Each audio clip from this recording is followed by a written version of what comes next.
Welcome বন্ধুরা, চলে এসেছি আর একটি নতুন ভিডিও নিয়ে। তো আজকে হট করে রান্নাঘরে গিয়ে দেখি রান্নাঘরের আমাদের পাটখড়ির বেড়া চারিদিকে। তো ওই পাটখড়ির বেড়ার ভেতরে দেখি একটি কত বড় সাপ পাটখড়ির বেড়া দিয়ে বেয়ে বেয়ে ঘুরে বেড়াচ্ছে। দেখুন বন্ধুরা, কত বড় সাপটি।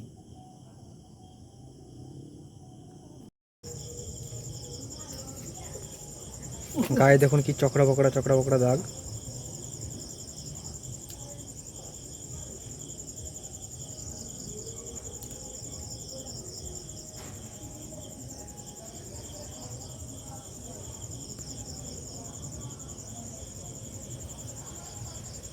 দেখুন পাটখড়ির আমাদের যে বেড়া, সেই বেড়া বেয়ে বেয়ে উঠে আসছে।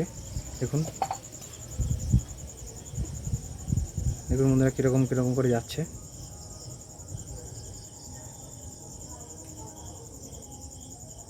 পুরো পাটখড়ির বেড়া বেয়ে বেয়ে বেয়ে উঠে যাচ্ছে।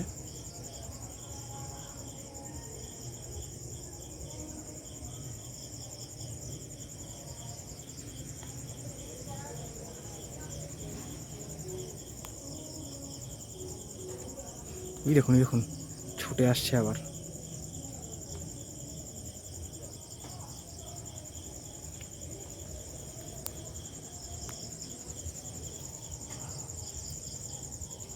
দেখতে পাচ্ছেন বন্ধুরা, পুরো পাটখড়ির উপর দিয়ে কীরকম যাচ্ছে। পুরো মনে হচ্ছে যেন নিচে হেঁটে বেড়াচ্ছে।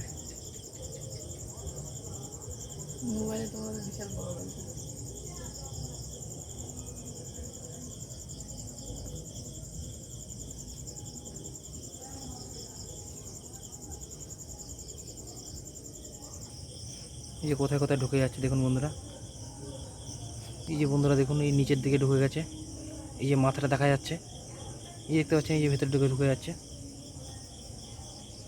এই যে দেখতে পাচ্ছেন।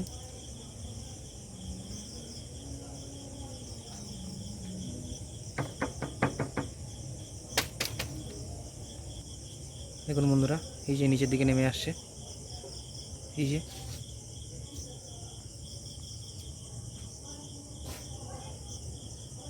এখানে আমাদের রান্না করা হয়, কাঁচা রান্নাঘর।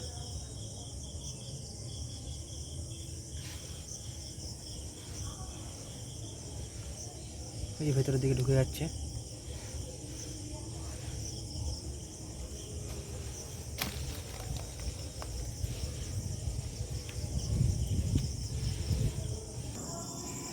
তো বন্ধুরা, সাপটি এখন চলে গেছে।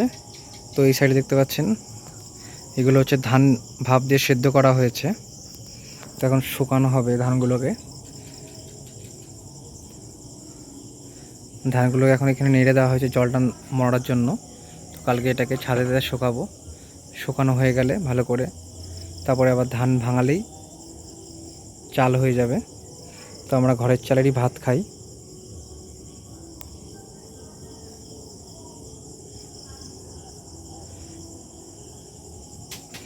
যেসব ধান সিদ্ধ করা হয়েছে।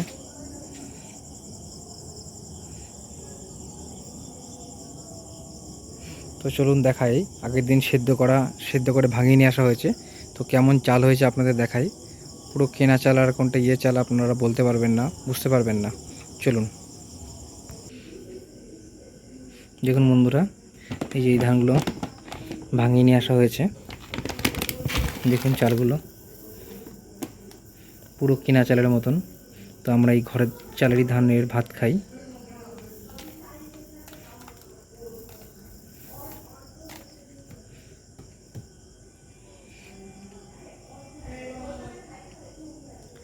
তো বন্ধুরা, কেমন লাগলো আজকের এই ভিডিওটি অবশ্যই কমেন্ট করে জানাবেন।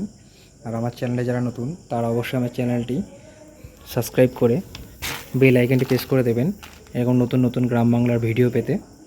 তো সবাই ভালো থাকবেন, সুস্থ থাকবেন। তো দেখা হচ্ছে পরবর্তী ভিডিওতে। নমস্কার।